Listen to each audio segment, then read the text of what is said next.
Bismillahirrahmanirrahim. Alhamdulillahi rabbil alamin. Wassalatu wassalamu ala ashrafil anbiya'i wal mursalin wa ala alihi wa ashabihil mujahidin at-tahirin, amma ba'du. Bersabda Rasulullah sallallahu alaihi wasallam, "Iza sarratka hasanatuka wa sa'atka sayyi'atuka fa anta mu'min."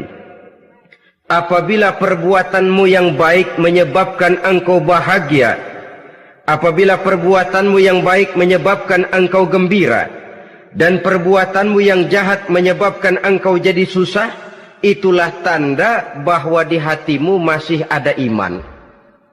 Artinya, belum tentu orang yang berbuat baik merasa bahagia dengan kebaikan yang dikerjakannya.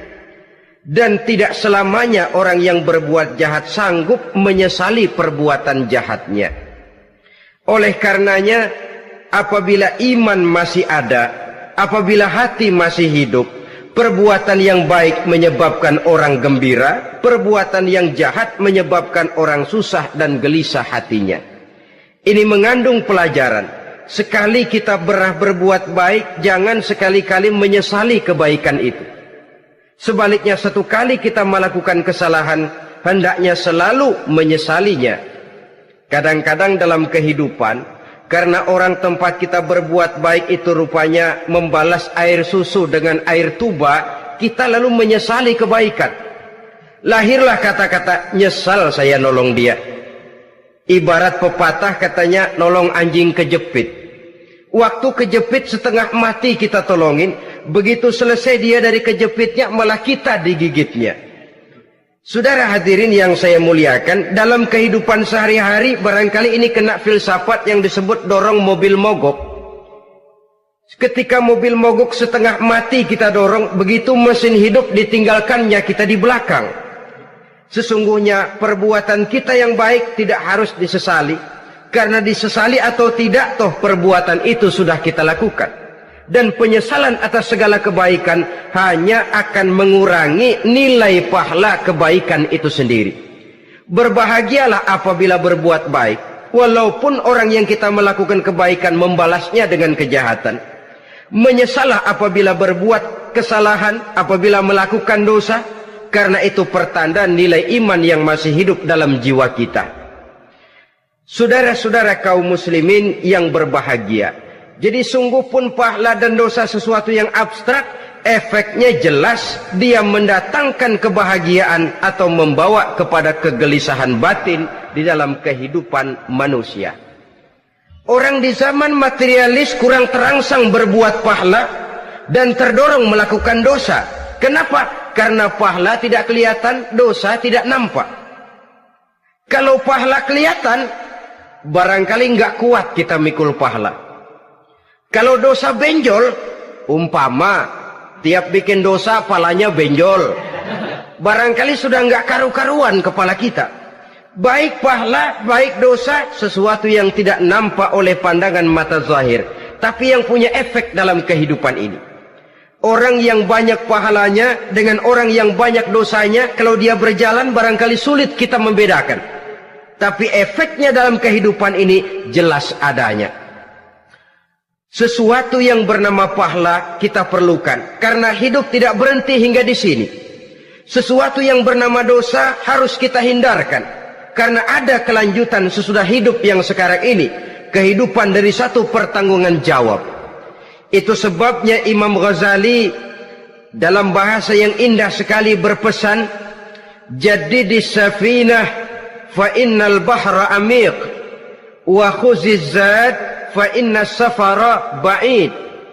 Perbarui selalu kapalmu, rawat, jaga baik-baik, dandani kapalmu, fa innal bahra amiq, karena sesungguhnya lautan ini sangat dalam. Satu bahasa yang indah dari tamsil terhadap kehidupan. Perbaiki kapalmu karena lautan ini sangat dalam. Artinya, jaga baik-baik hatimu, pelihara iman dan keyakinanmu, karena hidup ini bagaikan gelombang lautan. tempo-tempo air tenang, tempo-tempo ombak menggila dan menggunung. Jaga iman baik-baik karena hidup penuh dengan cobaan dan ujian. Itu maksudnya. Wa khuziz zad fa inna safara ba'id. Dan bawa bekal yang banyak karena perjalanan hidup ini sangat panjang. Perjalanan ini sangat jauh. Kita kalau pergi keluar kota tentu saja membawa bekal. Makin jauh kota yang akan kita tuju, makin banyak bekal yang harus kita bawa. Alangkah sengsaranya manusia apabila dia akan pergi ke satu kota yang jauh, modalnya cuma nekat. Bagaimana nanti di sana sajalah. Tidak membawa bekal sebagaimana yang sewajarnya. Hal yang semacam ini senangnya sih belum tentu, keblangsak dan susahnya sudah kebayang. Itu dalam kehidupan di dunia ini. Bagaimana kalau sudah bicara tentang kehidupan yang akan datang? Karena sesungguhnya hidup ini merupakan satu perjalanan yang sangat panjang. Sejak kita tinggal di alam arwah, pada saat jasad belum lagi diciptakan Allah, ruh sudah diciptakannya lebih dahulu. Sampai kemudian kita pindah ke alam rahim, alam kandungan ibu. Untuk kemudian berpindah kepada kehidupan dunia. Dari dunia ini kita pindah ke alam barzakh. Di sana tinggal kita 100 tahun mungkin, 100.000 tahun mungkin, 1 juta tahun mungkin, menunggu saat datangnya kiamat. Lalu dari alam barzakh pindah kita ke alam akhirat. Satu perjalanan yang sangat panjang. Alangkah malangnya, alangkah sengsaranya jika tahu kita begitu panjangnya perjalanan hidup ini, tidak ada bekal yang kita bawa. Artinya kesengsaraan, kesulitan yang bertali-tali sudah jelas akan menimpa kita. Kalau pergi kita keluar kota membawa bekal uang, membawa bekal makanan, apa bekal yang mesti kita bawa? Apabila kita kembali ke alam barzakh, kembali ke alam kubur, berkumpul di padang mahsyar di akhirat nanti, nasi yang mau kita bawa, uang yang mau kita bawa, tentu tidak lagi. Karena kehidupan materialis selesai di atas liang lahat. Bila masuk kita ke liang lahat, disitulah pahala dan dosa memegang peranan yang sangat penting. Maka pada pertemuan malam ini, kita akan bicara tentang pahala dan dosa itu. Saudara-saudara kaum muslimin rahimakumullah, yang dinamakan pahala, kata Imam Ali Al-Jurjani dalam kitab At-Ta'rifatnya, ma yastahiqqu bihi ar-rahmatu wal maghfiratu minallahi ta'ala. Sesuatu yang pelaksananya berhak untuk mendapat rahmah dan ampunan dari Allah. Dengan kata lain, nilai pahala adalah akibat dari perbuatan-perbuatan di dalam melaksanakan perintah dan anjuran yang ada di dalam kehidupan agama. Apabila perintah dan anjuran kita laksanakan, nilai pahala itu lalu datang. Nah, nilai pahala dalam Islam, menurut konsepsi Quran, Allah menjelaskan, man jaa bil hasanati falahu asyru amsalihha. Barang siapa yang datang membawa satu kebajikan, barang siapa yang melaksanakan satu kebaikan, maka dia akan mendapat balasan 10 kali dari kebaikan yang dikerjakannya. 10 kali ini pun masih dilipat gandakan dengan 7. 7 ini pun masih dikalikan 100. Dan itu pun masih ditambah dengan pernyataan, wallahu yudha'ifu liman yasha.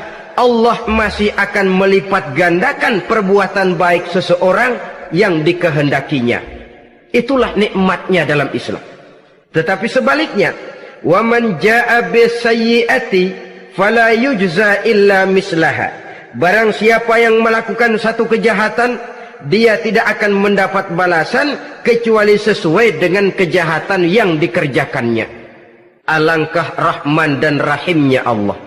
Orang yang berbuat baik dibalas 10, dikali 7, dikali 100, masih dilipat gandakan pula.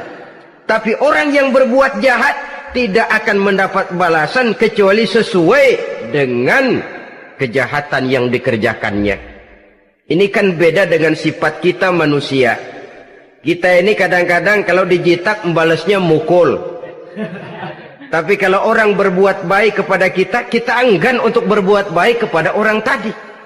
Allah tidak mengajarkan begitu. Satu kebaikan berbalas 10.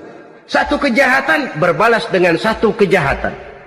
Maha Rahman dan Rahim Allah. Bahkan dalam Islam, niat berbuat baik saja mendapat pahala. Sedangkan niat berbuat jahat belum ditulis merupakan satu dosa sampai kejahatan itu dikerjakan oleh orang yang niat tadi. Umpamanya, saudara niat, nanti malam giliran pengajian saya mau hadir di majelis taklim. Pas datang waktu malam, hujan turun sangat lebat. Saudara berhalangan datang ke majelis taklim, saudara sudah mendapat pahala niat. Tapi saudara niat, nanti malam kalau turun hujan, saya mau bongkar rumahnya si fulan, saya mau curi seluruh harta bendanya. Ternyata malam saudara tidak mengerjakan perbuatan itu belum ditulis dosa sampai perbuatan itu benar-benar dikerjakan. Tapi lalu jangan macam-macam. Kalau begitu niat aja yang baik, biar nggak usah dikerjain. Niat aja pengen ngaji walaupun tidak ada niatan untuk ngaji. Allah lebih tahu tentang apa yang terdetik di dalam hati sanubari kita. Itulah sebabnya sangat dianjurkan orang untuk melakukan segala macam kebajikan, dan dianjurkan orang menjauhkan segala macam bentuk kejahatan, karena dia akan berefek melahirkan dosa dan pahala. Dosa dan pahala itulah alat untuk memperoleh kebahagiaan di alam kubur, di padang mahsyar, sampai di akhirat nanti. Di dunia ini mungkin segalanya bisa kita beli dengan yang namanya uang. Keamanan kita bisa menyewa petugas untuk menjaga rumah kita. Kendaraan yang mewah bisa kita beli. Udara yang sejuk bisa kita ciptakan. Siapa banyak uang, dia raja. Mungkin itu di dunia. Tapi bisa apa uang kalau kita sudah masuk ke alam kubur? Bisakah munkar nakir kita sogok? Udah karkir, jangan nanya nih, cepet. Bisakah malaikat azab menyingkir dengan uang semir? Ternyata tidak. Untuk memperoleh kebahagiaan di sana, nilai pahala. Kesengsaraan akan kita dapat kalau kita banyak menumpuk dosa. Oleh karena itu jangan beranggapan, pahala nggak kelihatan, dosa juga nggak kelihatan, biarin saja. Yang tidak kelihatan ini pada waktunya akan memegang peranan yang sangat penting. Tapi tidak cuma untuk menghadapi hidup di situ, kita lalu harus berbuat baik dan meninggalkan yang jahat. Terutama juga di dunia ini. Toh pepatah bilang gajah mati meninggalkan gading, harimau mati meninggalkan belang. Apa yang akan kita tinggalkan setelah kita mati? Kita ingin jasad kita boleh hancur terkubur tanah, tapi nama kita ingin hidup terus, dikenang orang 100, 1000, bahkan 1.000.000 tahun yang akan datang. Ditulis orang dengan tinta emas dalam sejarah, tercatat kita sebagai orang baik-baik.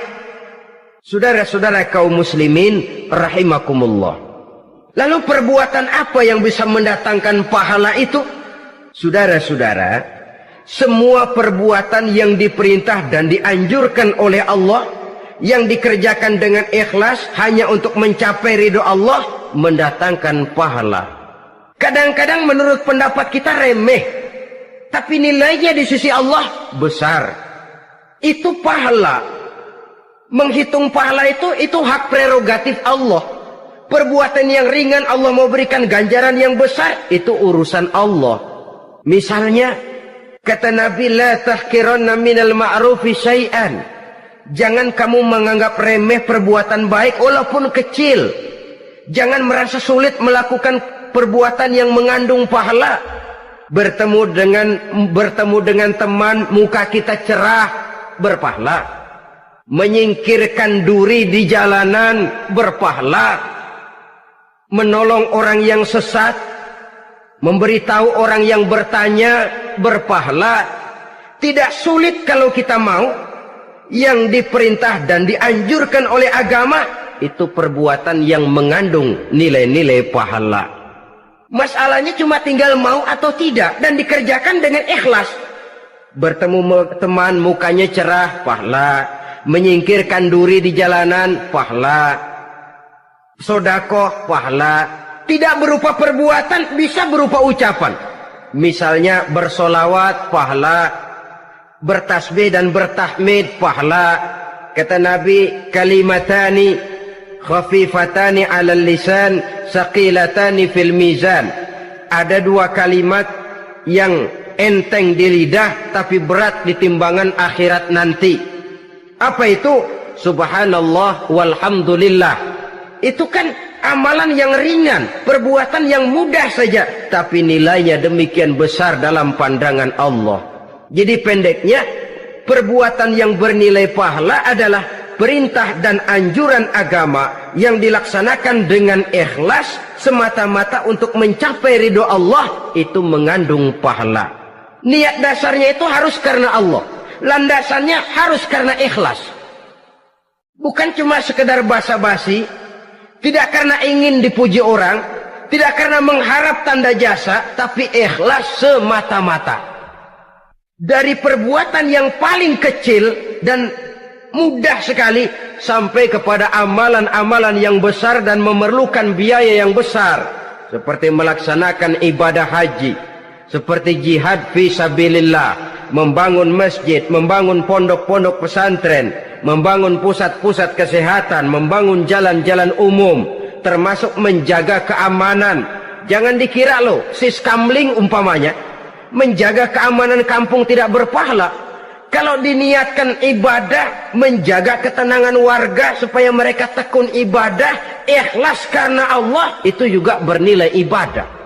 Keluar kita dari rumah, pergi pagi, pulang sore, peras keringat, banting tulang cari nafkah, buat menghidupi anak istri kita. Kalau diniatkan ibadah, melaksanakan kewajiban sebagai kepala rumah tangga, membantu orang tua sebagai anak, itu juga perbuatan-perbuatan yang mengandung pahala.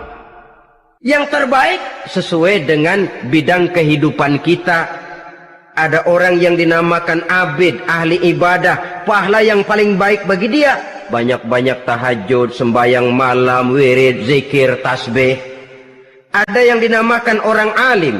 Pahala yang paling baik buat orang macam ini, mengajar, menyebarkan ilmu, mendakwahkan Islam.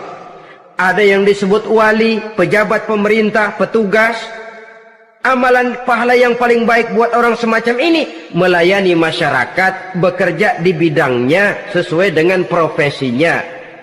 Saudara hadirin yang saya hormati, jadi dengan demikian, perbuatan-perbuatan yang mengandung nilai-nilai pahala ini, bisa perbuatan yang menurut kita kecil namun punya nilai besar. Apalagi perbuatan besar dengan biaya yang besar, tentu makin besar juga pahala yang disediakan oleh Allah Subhanahu wa ta'ala. Oleh karenanya, kalau kita bercermin dari ayat Quran, hidup ini kesempatan untuk berbuat baik. Huwallazi khalaqal mauta wal hayata liyabluwakum ayyukum ahsanu amala. Dialah Allah, Tuhan yang telah memberikan hidup dan mati kepadamu, untuk menguji kamu, siapa di antara kamu yang paling baik amal perbuatannya. Jadi tidak saya rinci, tapi cukuplah satu penjelasan global.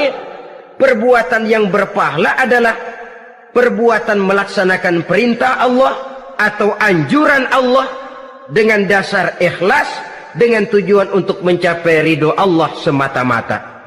Lalu apa perbuatan yang mengakibatkan dosa itu? Saudara-saudara, dosa lahir akibat melakukan larangan Allah atau mengerjakan yang dicelaknya. Nah, para ulama ada yang membagi dosa itu menjadi dua bagian. Ada dosa-dosa kecil, ada dosa-dosa besar. Tetapi sebenarnya ditinjau dari segi hakikatnya, kalau sudah melakukan satu kesalahan yang mengakibatkan dosa, jangan dilihat besar dan kecilnya, tapi kepada siapa dosa itu kita kerjakan. Sebab kalau dosa kita anggap satu yang kecil, orang akan terangsang untuk mengerjakan yang kecil-kecil saja. Sehingga dengan demikian, yang kecil pun akan menjadi besar kalau ditumpuk-tumpuk. Sedangkan yang besar bisa saja menjadi kecil kalau selalu diiringi dengan permohonan ampun kepada Allah. Itu sebabnya para ulama sufi, orang-orang tasawuf mengatakan, la saghair ma'al istimrar wala kabair ma'al istighfar.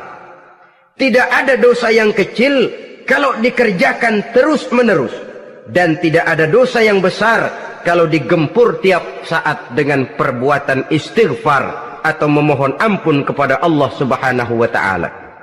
Cuma saja pada umumnya, karena dosa-dosa kecil itu lebih mudah taubatnya, dan ada janji Nabi, barang siapa yang meninggalkan dosa-dosa besar akan diampuni dosa-dosanya yang kecil-kecil.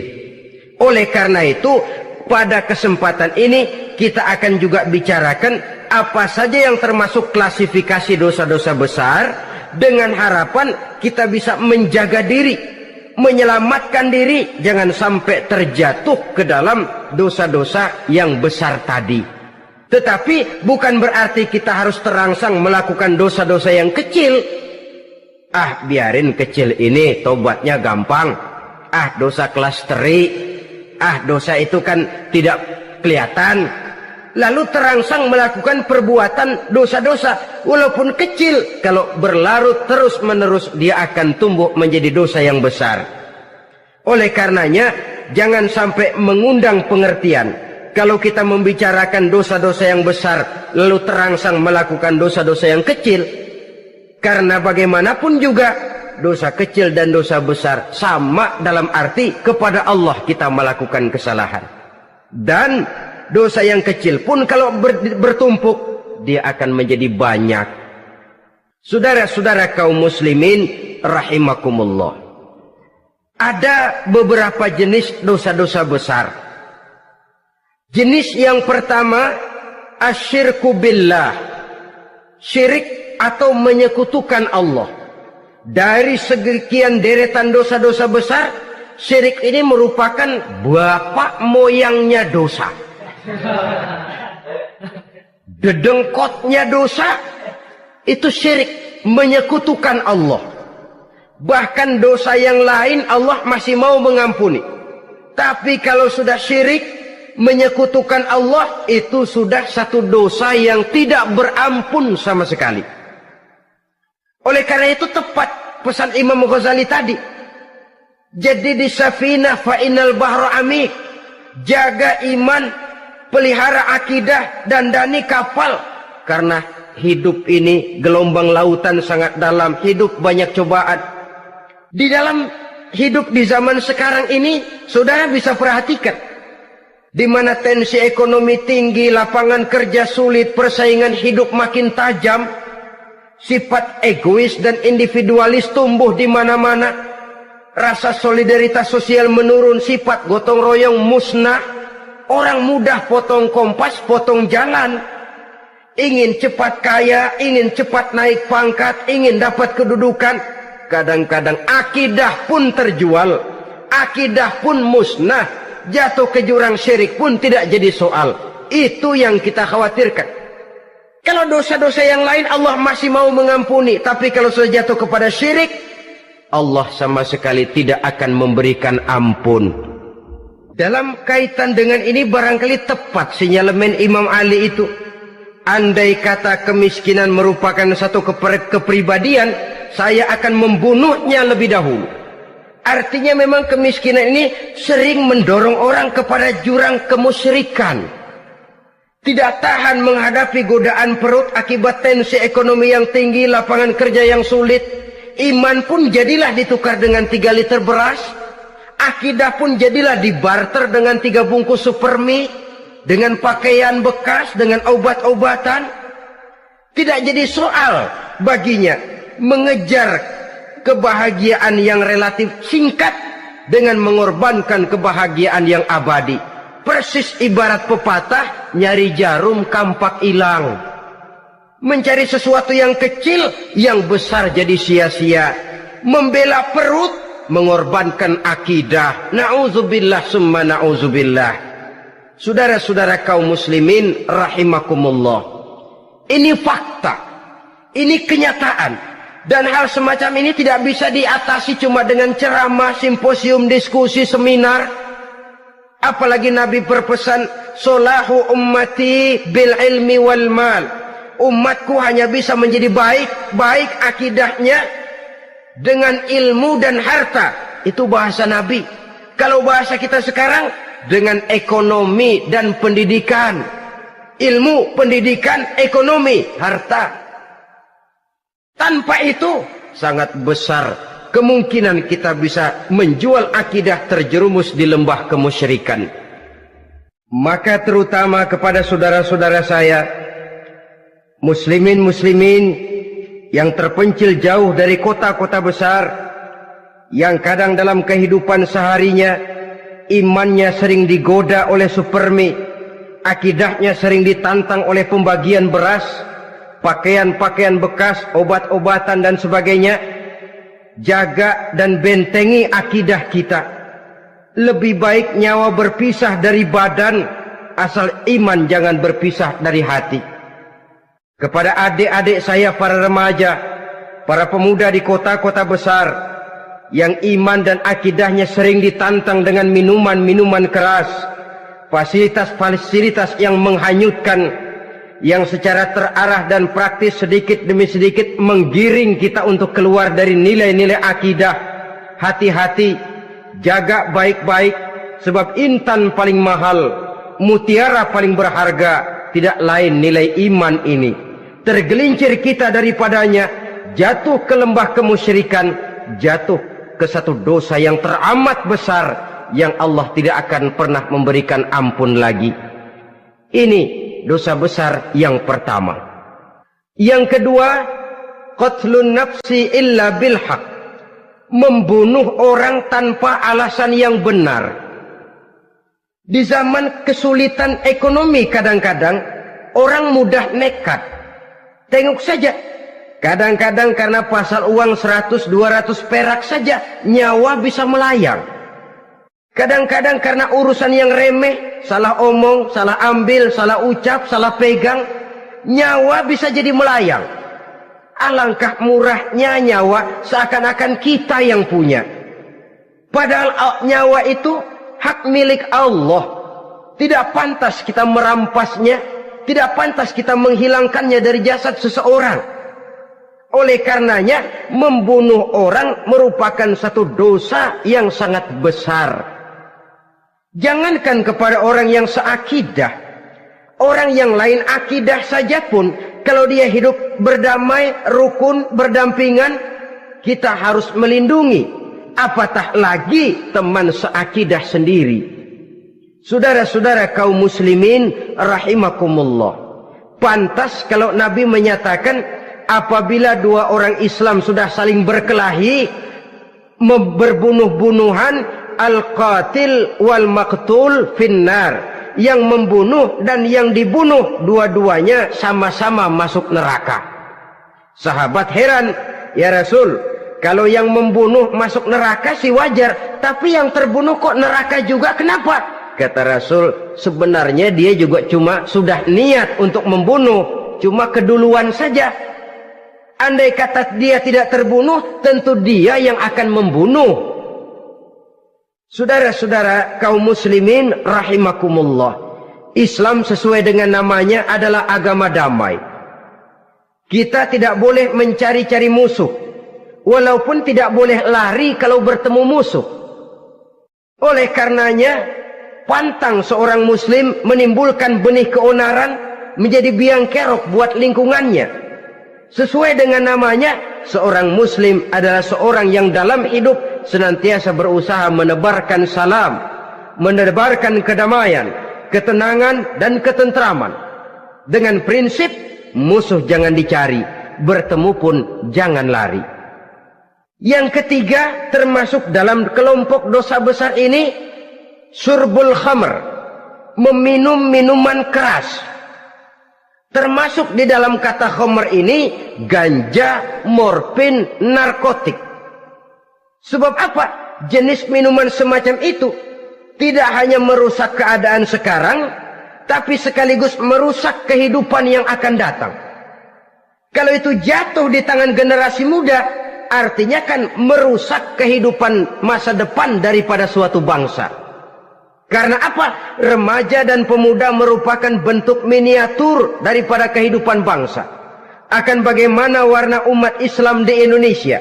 Bahkan akan bagaimana warna Indonesia 30, 40, 50 tahun yang akan datang. Remaja sekarang jawabannya.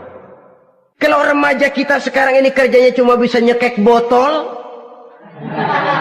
insya Allah bangsa Indonesia 30-40 tahun yang akan datang akan tumbuh menjadi bangsa teler. Tidak banyak yang bisa kita harapkan. Remaja adalah gambaran masa depan dari satu bangsa, dari satu umat. Dan remaja itu di dalam dirinya secara fitrah terkumpul semua bakat, terdapat semua kemungkinan. Kita ini lahir membawa sifat pemimpin, tapi juga membawa sifat pengacau. Kita ini ada bakat jadi orang jujur, ada bakat jadi pengkhianat. Kita ini ada bakat menjadi orang baik-baik, kita juga punya bakat jadi biang kerok. Kita kemungkinan bisa jadi pemimpin bangsa, tapi juga bisa menjadi pemimpin bangsat. Nanti lingkungan dan pendidikan akan menumbuhkan, membentuk mana yang tumbuh lebih subur. Kalau lingkungan dan pendidikannya lebih banyak bercerita tentang kejujuran, maka nilai kejujuran yang akan tumbuh lebih banyak dalam jiwanya. Dan insya Allah diharapkan dia akan menjadi manusia yang jujur di kelak kemudian hari nanti. Dan masalah minuman keras ini sebenarnya berkait. Kita tidak bisa cuma menyalahkan remaja saja, menyalahkan pemuda saja. Karena bagaimanapun masalahnya kompleks. Menghancurkan sesuatu tanpa melihat kausalnya, tanpa melihat sebab akibatnya kan sama juga bohong.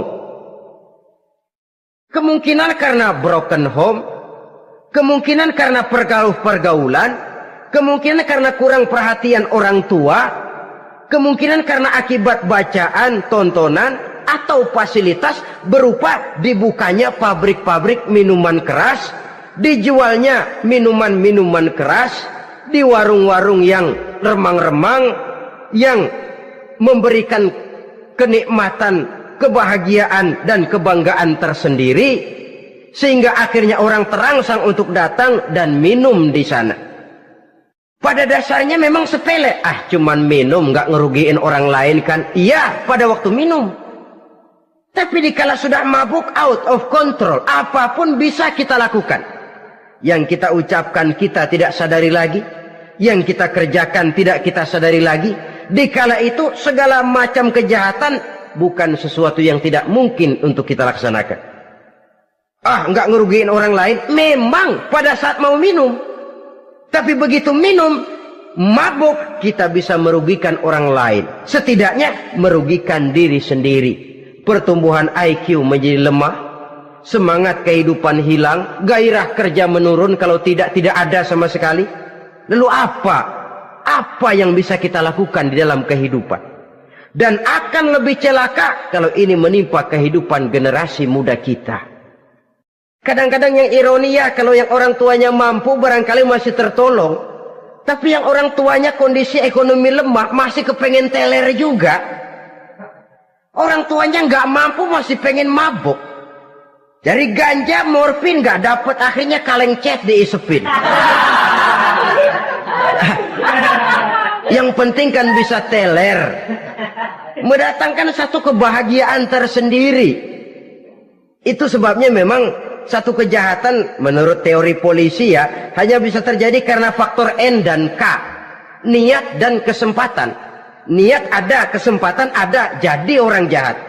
Kurang salah satunya, biasanya kejahatan terbendung. Niat ada, kesempatan tidak ada, sulit berbuat jahat. Kesempatan ada, niat tidak ada, tidak mungkin orang jahat. Tapi yang paling dominan sebenarnya niat. Kalau niat sudah kuat, kesempatan bisa dicari. Kesempatan bisa diciptakan. Biar Hansip nongkrong, ditungguin lengahnya. Iya biarin.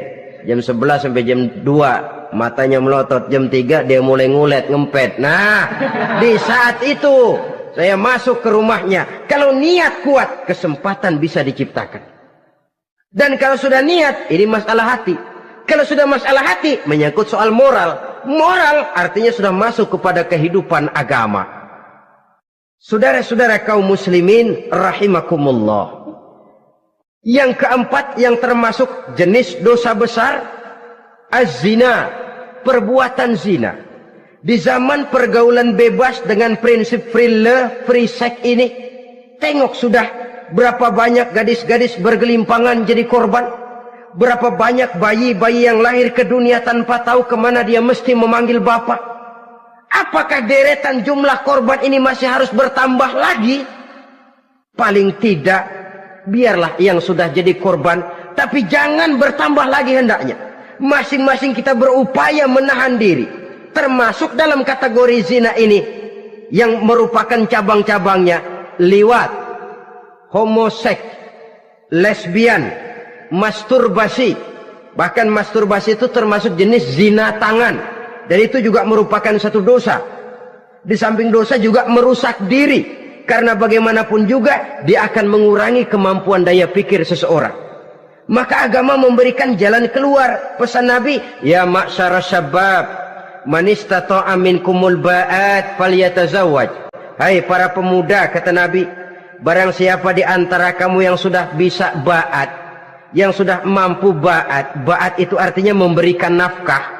Baik nafkah zahir maupun nafkah batin, falyatazawwaj, maka hendaklah dia kawin. Jadi yang maksud ba'at ini ya nafkah zahir, ya nafkah batin.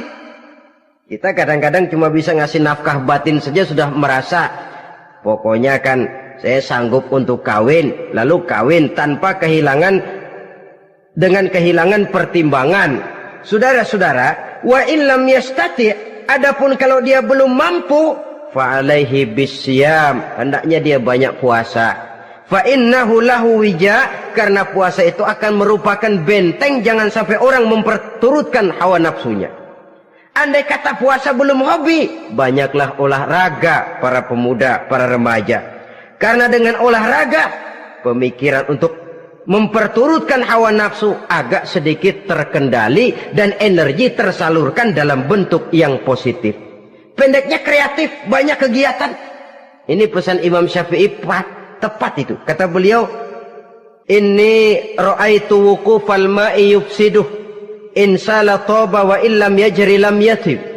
Aku melihat air kalau diam rusak, tapi kalau dia mengalir jernih. Air kalau ngendap nggak ngalir, nyamuk nyarang di situ, bisa jadi sumber penyakit. Manusia hidup begitu. Kalau nggak punya kegiatan, nggak kreatif, kerjanya cuma delohom, ayam-ayam, akhirnya jadi ngerusak. Ngomongin orang, si Ano ngapa? Ano. Kebangetan nggak ngapa-ngapain, orang aja dipontenin. Orang diomongin, lahirlah namimah, lahirlah ghibah. Saudara-saudara, air itu kalau ngendap ada aja yang nyarang. Tapi kalau dia ngalir, orang ada kesibukan, insya Allah dia tidak akan jatuh kepada sesuatu yang bisa mengundang dosa. Isilah waktu dengan hal-hal yang bermanfaat. Karena hidup ini singkat dan tidak berjalan mundur ke belakang. Mundur hancur, berhenti diinjak orang. Sekali melangkah, jangan surut mundur ke belakang. Homoseks, terlepas dari penyakit kejiwaan. Sekarang ini kan sudah ada persatuan kaum gay katanya. Meminta perlakuan yang sama dan agar dibolehkan kawin sesama mereka. Secara manusiawi boleh, secara manusiawi kita hargai mereka. Tapi dari kacamata agama ini jelas merupakan penyimpangan. Dan penyimpangan merupakan suatu dosa. Terlepas dari pertimbangan manusiawi. Jangan karena terlalu memperturutkan suara manusiawi, lalu kita mengesampingkan agama. Termasuk lesbian, wadon karo wadon. Kalau homo itu kan lanang karo lanang katanya. Saudara-saudara kaum muslimin rahimakumullah, ini bukan penyakit baru. Liwat, homoseks sudah dikenal dari zamannya Nabi Lut, laki dengan laki. Lesbian dari zaman istrinya Nabi Lut.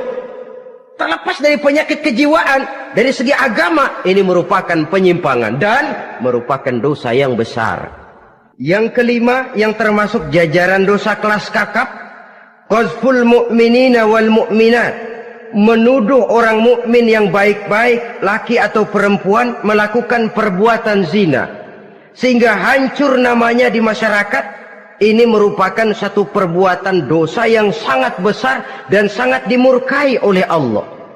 Saudara-saudara kaum muslimin rahimakumullah, oleh sebab itu tentang masalah ini, kalau memang tidak ada saksi, jangan sembarang kita enteng lidah menuduh orang lain berbuat zina, menuduh orang lain berbuat serong. Dosanya kelewat besar di dalam kehidupan. Karena apa? Mencari harga diri itu berat, memelihara kehormatan diri jauh lebih berat. Satu kali orang dihancurkan namanya di masyarakat, dia akan terisolir jadinya. Oleh karenanya, berlindung kita kepada Allah, jangan sampailah dihinggapi oleh sifat ini. Karena sentimen kita kepada seseorang, karena hasad kita kepada seseorang, tidak senang melihat orang lain lebih maju, lalu lidah ini seenaknya saja mengucapkan kata. Padahal sanksi dan resikonya sangat besar. Yang kita tuduh barangkali mendapat pahala dari Allah. Kita sendiri yang menuduh tanpa saksi, tanpa alasan yang benar, mendapat dosa yang sangat besar. Saudara-saudara, memang kadang-kadang aneh dalam hidup ini. Seorang pelacur biasanya bisa menjaga mulutnya di masyarakat, kata-katanya baik, sopan. Kenapa? Karena mulut yang satu sudah tidak terjaga.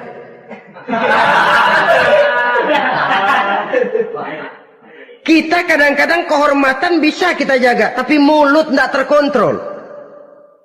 Ngomong saenake dewe, bikin orang mangkel, kesal, fitnah sana, fitnah sini, menghancurkan nama baik orang, ngomongin yang macam-macam. Bagai-bagai macamlah caranya. Saudara-saudara kaum muslimin yang berbahagia. Jadi dengan demikian, menuduh orang lain berbuat zina, sedangkan orang itu tidak pernah melakukannya, ini termasuk satu dosa yang sangat besar di dalam kehidupan ini. Yang keenam, al-'aqu bil walidain, durhaka kepada ibu bapak. Seorang anak, bagaimanapun banyak nilai ibadahnya, banyak kebaikan di masyarakat, menyandang berbagai macam gelar, pangkat dan jabatannya tinggi, tapi kalau sudah durhaka kepada kedua orang tuanya, alamat hidup tidak lagi membawa keberkahan. Dan itu dosa yang sangat besar. Sampai Nabi sabdakan, ridho Allah ada di dalam keridhaan ibu bapak, murka Allah pun ada di dalam kemurkaan ibu dan bapak. Walaupun belum tentu setiap kita orang tua, tapi yang jelas setiap kita adalah anak, dan setiap anak punya ibu dan bapak. Jangan sampai kacang lupa kepada kulitnya. Saudara-saudara kaum muslimin rahimakumullah, durhaka kepada ibu bapak merupakan perbuatan yang sangat dimurkai oleh Allah.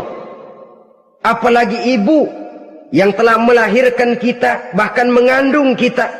Begitu juga bapak yang telah berusaha peras keringat banting tulang untuk mengasuh membesarkan kita. Tidak ada perbuatan baik yang kita lakukan untuk bisa menebus kebaikan daripada ibu dan bapak kita. Setidaknya kalau belum bisa berbuat baik kepadanya, kepada keduanya, janganlah menyakiti hati keduanya. Itu saja dulu yang harus dijaga. Kadang-kadang sudah berbuat baik enggak, nyakitin melulu. Sudah nyenangin belum bisa, saban sehari nyakitin saja. Padahal kedua orang tua itu doanya manjur, sebagaimana sumpahnya juga bisa jadi kenyataan, dan sering bahkan menjadi kenyataan. Sampai ibu bapak sudah wafat, sudah meninggal sekalipun, kewajiban berbakti masih harus terus dilakukan oleh seorang anak. Lalu yang ketujuh, at-tawalli yaumaz zahfi, berpaling pada hari pertempuran. Orang sedang sibuk-sibuk menghadapi musuh, maksudnya berjuang membela agama ini, dia lari menyelamatkan diri. Pengecut, mental munafik. Ayo, kalau demi agama, mari kita maju ke depan. Allahu Akbar. Yang besar Allah, yang lain kecil semua. Maju. Orang lain maju serentak, dia mundur jauh ke belakang. Mental munafik, mental calo istilah sekarang ini. Oh, itu calo, mental calo. Tuhan gedek banget itu. Coba ya, calo itu paling sibuk nyuruh penumpang naik. Tapi sementara penumpang naik sampai ke tempat tujuan masing-masing, calonya nggak kemana-mana, diem aja di situ. Cuma orang aja disuruh naik. Saudara-saudara, kerja bakti, orang turun ke comberan, dia naik ke tempat tidur. Mundur di hari pertempuran, menyebabkan orang lain gugur, dia sendiri menyelamatkan diri. Mental pengecut, mental munafik, itu merupakan dosa yang sangat besar. Saudara-saudara kaum muslimin rahimakumullah, itu sebabnya agama itu memerlukan keberanian memang, tapi bukan keberanian yang tanpa perhitungan. Sebab berani tanpa berhitung namanya berani babi. Kita berani kalau benar, kita harus takut kalau salah. Jangan dibalik, salah berani, nekat namanya. Benar takut, pengecut namanya. Orang yang pengecut adalah orang yang takut membela kebenaran. Orang yang nekat sesungguhnya udah salah nggak malu lagi, udah salah nekat lagi, merasa rugi berbuat kebaikan, puas kalau berbuat kejahatan. Padahal Nabi pesan, siapa yang berbuat dosa sambil tertawa, nanti dia akan masuk neraka sambil menangis. Karena itu dipesan pula di dunia ini, sering-seringlah mencuci mukamu dengan air mata taubat. Cuci lidahmu dengan zikir kepada Allah. Bersihkan hatimu dengan air ikhlas.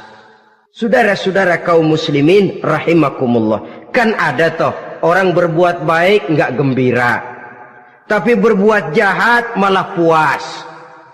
Atau sama saja, orang lain berbuat baik, hatinya kesel. Orang lain berbuat jahat, dia malah mendukung. Atau orang lain tergelincir berbuat jahat, dia malah girang. Ini kan tidak objektif. Karena yang berbuat baik, orang yang dia keselin, dia nggak seneng. Tetapi karena yang berbuat jahat, orang yang dia senengin, dibenerin juga. Itu nggak objektif namanya. Mundur di hari pertempuran pada saat saudara-saudara kita sedang menghadapi musuh, sikap pengecut yang sangat dibenci Allah. Yang kedelapan, termasuk kelompok dosa besar, aklu malil yatim, makan harta anak yatim. Kadang-kadang ada orang mengeksploitir loh nasib anak-anak yatim. Karena biasanya para dermawan peka kalau mendengar nasib yatim, memberikan santunan. Si yatim belum makan, yang ngurusin udah pada kenyang. Mengeksploitir, memakan harta anak yatim termasuk dosa yang sangat besar. Sehingga Nabi pesan, ana wa kafilul yatim kahataini yaumal qiyamah. Aku dan orang yang menyantuni anak yatim seperti dua jari ini di hari kiamat. Rumah yang paling dimuliakan Allah adalah rumah yang di dalamnya ada anak yatim yang hidupnya dihormati, hidupnya disantuni, keperluannya dicukupi. Maaf saja, tahap kita menyantuni anak yatim ini baru tahap setahun sekali. Kalau Muharram kita agungkanlah, kita besarkan. Lebaran yatim katanya. Kita kumpulkan dana, kita usap kepala yatim, kita kumpulkan beras, kita bagikan hari itu. Perkara bulan depan kelaparan, kita tutup kuping. Perkara bulan berikutnya dia kelaparan, kita masa bodoh. Bahwa di bulan Muharram kita santuni yatim piatu itu sudah baik. Tapi akan lebih baik lagi kalau kita sanggup menjadi bapak asuh mereka, memikirkan sekolah mereka, ada kontinuitas. Kalau mereka diasuh oleh orang lain, lalu bertukar agamanya, berpindah akidahnya, kita ngomel habis-habisan. Tapi kita ada kemampuan, kita tidak mau berbuat semacam itu. Ya sama juga bohong namanya. Saudara-saudara kaum muslimin rahimakumullah. Orang yang menyantuni yatim mendapat pahala besar. Tapi orang yang mengkorup harta anak yatim, dosanya juga sangat besar. Berhati-hatilah kalau kita diberikan kepercayaan oleh masyarakat untuk mengurus anak-anak yatim. Karena pahalanya besar, resikonya juga besar. Yang kesembilan, syahadatuz zur, sumpah palsu. Sebab sumpah palsu ini menggunakan nama Allah untuk sesuatu yang tidak benar. Nama kita saja dibawa untuk yang tidak benar, kita jengkel. Nama kita dipalsukan untuk sesuatu yang tidak baik, kita kadang-kadang jengkel. Tidak puas jengkel, menuntut melalui saluran hukum. Kenapa? Nama saya dicatut. Bagaimana lagi kalau nama Allah kita pakai untuk bersumpah, sumpahnya palsu, menguntungkan kita, merugikan orang lain, Allah murka betul. Maka sumpah palsu termasuk deretan dosa-dosa besar. Apalagi yang ke-10, aklur riba, makan riba alias renten. Ini kan yang cepat mendatangkan uang. Kadang-kadang kalau yang bikin riba itu orang awam barangkali, ya masih kita maklumi. Kadang-kadang penyakit ini datang menimpa mereka juga yang kita kenal kebaikannya. Bahkan suka datang ke musola, rajin ke masjid. Kadang-kadang riba masih dimakannya.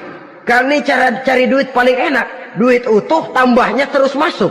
Na'udzubillah summa na'udzubillah.